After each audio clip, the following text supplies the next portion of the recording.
Narsapuram MPDO Mandava Venkateswararao కథ విషాదాంతమైంది. తాజాగా ఆయన మృతదేహం ఏలూరు కాల్వలో లభ్యమైంది. వారం రోజులుగా గాలింపు జరుపుతున్న ఎన్డీఆర్ఎఫ్ బృందాలకు మధురానగర్ పైవంతెన పిల్లర్కు చిక్కుకున్న మృతదేహం కనిపించింది. ఆయన దూకిన ప్రదేశానికి సరిగ్గా కిలోమీటర్ దూరంలో మృతదేహాన్ని గుర్తించారు.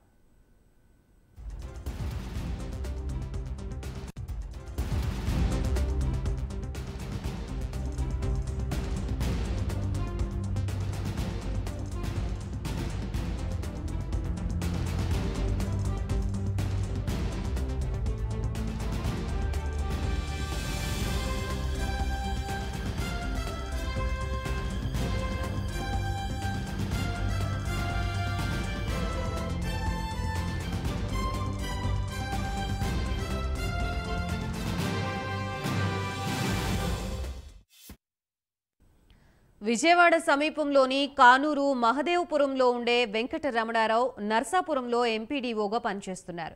ఈ నెల 10 నుండి 20వ తేదీ వరకు సెలవు పెట్టిన ఆయన కానూరు వచ్చారు. 15న పని ఉందని మచిలీపట్నం వెళ్లారు. అర్ధరాత్రి తాను చనిపోతున్నానని అందరూ జాగ్రత్త అని మెసేజ్ పెట్టి సెల్ ఆఫ్ చేశారు. ఆందోళన చెందిన కుటుంబ సభ్యులు పెనమలూరు పోలీసులకు ఫిర్యాదు చేశారు. అప్రమత్తమైన పోలీసులు మచిలీపట్నం, విజయవాడలో గాలింపు చర్యలు చేపట్టారు.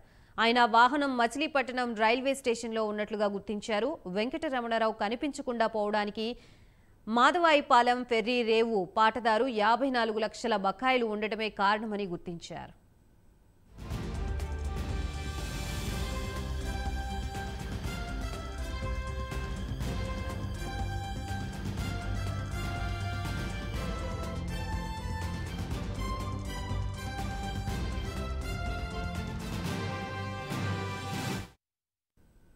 ఐదు రోజులుగా చేసిన సెర్చ్ ఆపరేషన్ విజయవంతమైందని ఎస్పీ గంగాధర్రావు తెలిపారు.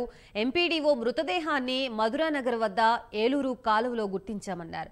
బాడీపై ఉన్న దుస్తులు ఆధారంగా ఆ మృతదేహం ఎంపీడీఓదిగా గుర్తించామన్నారు.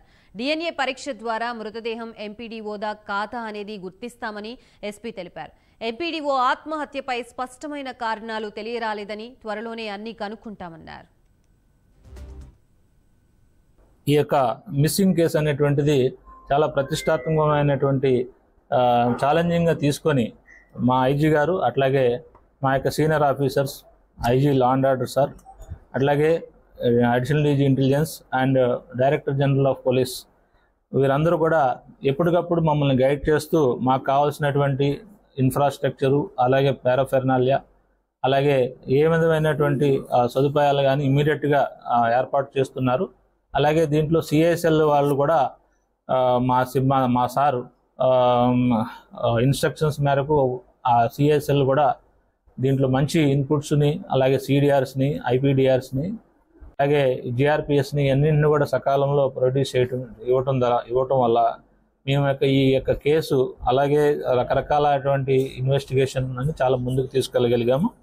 సో అలాగే మా ఎస్డిఆర్ఎఫ్ బృందాలు, ఎన్డీఆర్ఎఫ్ బృందాలు ఈరోజు కూడా అది కంటిన్యూ చేసే ప్రయత్నంలో భాగంగా మాకు ఈ యొక్క డెడ్ బాడీ అనేది మధురానగర్ ఏలూరు కాలువకి 300 మీటర్ల దూరంలో ఉండడం జరిగింది.